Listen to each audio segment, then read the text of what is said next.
എല്ലാവരും ഉഷാറല്ലേ? ഞാൻ സ്കൂളിൽ പഠിക്കുന്ന സമയത്ത് റേഡിയോ കേൾക്കുന്ന ഒരു ശീലം ഉണ്ടായിരുന്നു.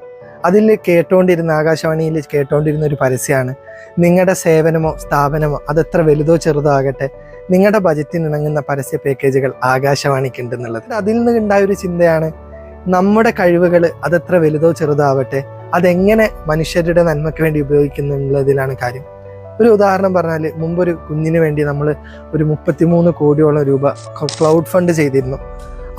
അതിനൊക്കെ ഒരു അടിസ്ഥാനമായത് ഒരു പയ്യൻ ചെയ്തൊരു ഡിസൈൻ ചെയ്തൊരു പോസ്റ്ററായിരുന്നു. അതുപോലെ ഇപ്പോൾ അടുത്ത് നമ്മൾ സൗദിയിലൊരു വേണ്ടിയിട്ട് നമ്മൾ ഒരുപാട് തുക സംഭരിച്ചു. അതിന് പിൻബലമായത് ഒരു സോഫ്റ്റ്വെയർ കമ്പനി ഉണ്ടാക്കിയ ഒരു ആപ്പായിരുന്നു. അപ്പോൾ നമുക്ക് തോന്നും ചിലപ്പോൾ ഒരുപാട് പൈസ ഉണ്ടാവുക, അല്ലെങ്കിൽ ഒരുപാട് ഇൻഫ്ലുവൻഷ്യൽ ആവുക, അല്ലെങ്കിൽ ഒരുപാട് കഴിവുകൾ ഉണ്ടാവുക എന്നുള്ളതല്ല. നമുക്ക് എന്താണോ കഴിവുള്ളത്, അതെങ്ങനെ നമ്മൾ മനുഷ്യരുടെ നന്മയ്ക്ക് ഉപയോഗിക്കുന്നു, അതെങ്ങനെ ആളുകൾക്ക് നന്മയ്ക്ക് വേണ്ടി ഉപയോഗിക്കാനുള്ള മനസ്സ് നമുക്കുണ്ടാവുന്നുള്ളതാണ് വലിയ കാര്യം എന്ന് തോന്നുന്നു.